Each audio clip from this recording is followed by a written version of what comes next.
All right, for the last decade, it feels like investors have been playing by a certain set of rules, right? But as we start looking ahead to 2026, it is crystal clear that the game has completely changed. That playbook we all got so used to, it's officially out of date. We are facing a really dramatic shift, a whole new reality for the economy, and, of course, for our investments. You know, the best way to think about it is that we're all standing on the edge of a new frontier. And this frontier, it's filled with both incredible promise and some pretty serious pressure. The old maps, all those old assumptions we had about how markets are supposed to work, they just don't apply anymore. This is uncharted territory, for sure. So, at the very heart of this change are two things, two fundamental pillars of the global economy that have basically crumbled. That world of persistently low inflation, yeah, that's gone. And the idea that global supply chains would just keep getting cheaper and more efficient forever, that's gone too. That world is officially behind us. So you have to ask, what's replacing it? Well, JP Morgan's top strategist, Dubravko Lakwas-Bujas, he puts it perfectly. He calls it multidimensional polarization. It sounds complex, but it's really about a world of splits and divides.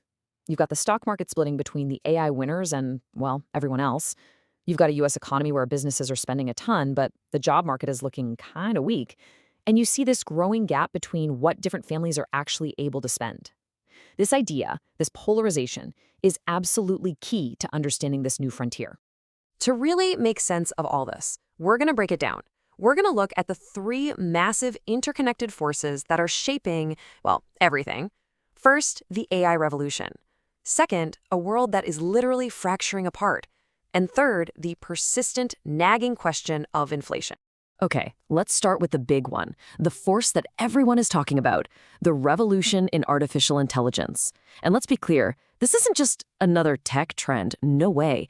This is a fundamental rewiring of the entire economy. And just like that theme of polarization, AI has two very distinct faces. On one side, you have all the promise, right? We're talking incredible gains in productivity, much stronger corporate profits. But then there's the other side, the pressure.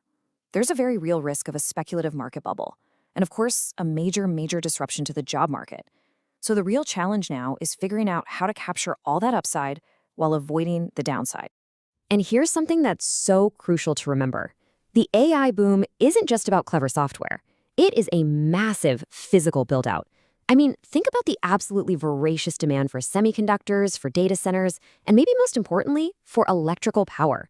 This hardware revolution is creating a whole new ecosystem of investment opportunities that you just can't ignore. Now, here is a really crucial insight from BlackRock that kind of shifts your perspective. While it seems like everyone is chasing the next big AI product, the next shiny object, they argue that the most powerful, most immediate impact of AI is actually as a cost revolution.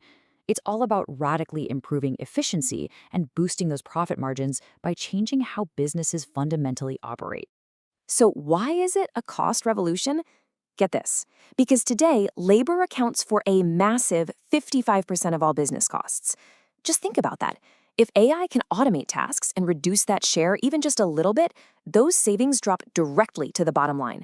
We're talking about the potential to create trillions in value for the companies that get it right. Okay, let's move on to our second force, which connects directly to that idea of cost. For decades, the whole goal was just to make things as cheaply as possible, right? And that led to globalization. But now, well, now we're living in a fractured world. What global fragmentation really means is that all the priorities have flipped. The new buzzwords you hear everywhere are resilience and security. Countries and companies are now totally willing to pay more to make sure their supply chains can't be easily disrupted by, say, a pandemic or geopolitical turmoil. Efficiency has really taken a backseat to reliability. And the consequence of this is a historic redrawing of the world's trade map. Seriously, the shipping routes that have defined global commerce for a generation are being rerouted in real time.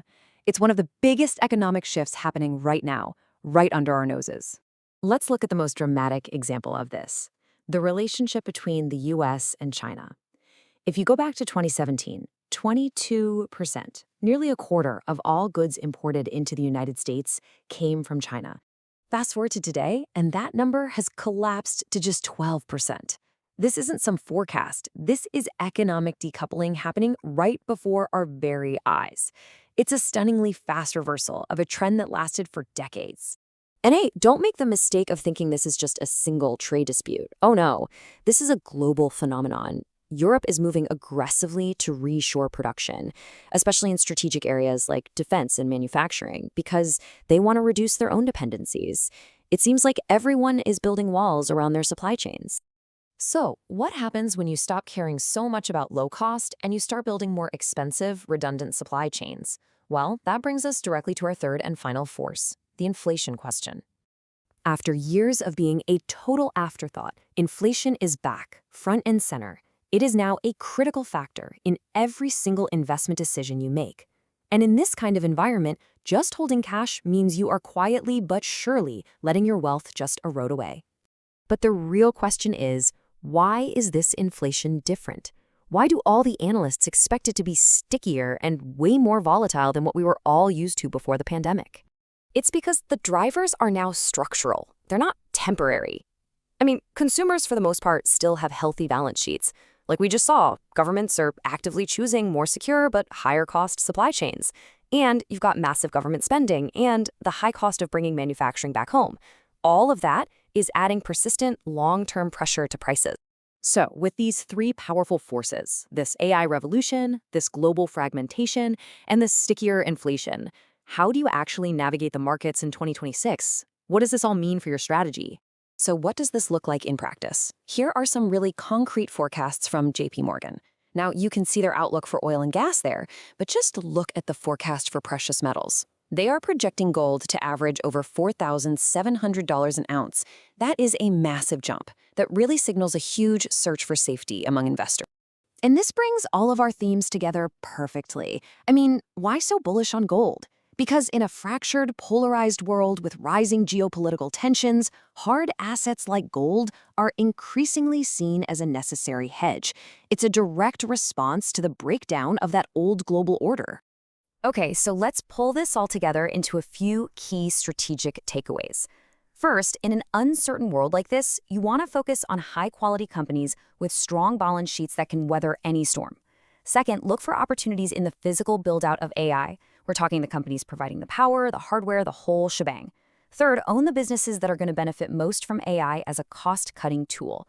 And finally, you have to build hedges against geopolitical risk right into your portfolio. Look, we're entering a new frontier, and it's defined by deep polarization across technology, geopolitics, and the economy. The old path has gone. So the final crucial question for every single investor is this. In this new, fractured world, where will you find your own path to resilience?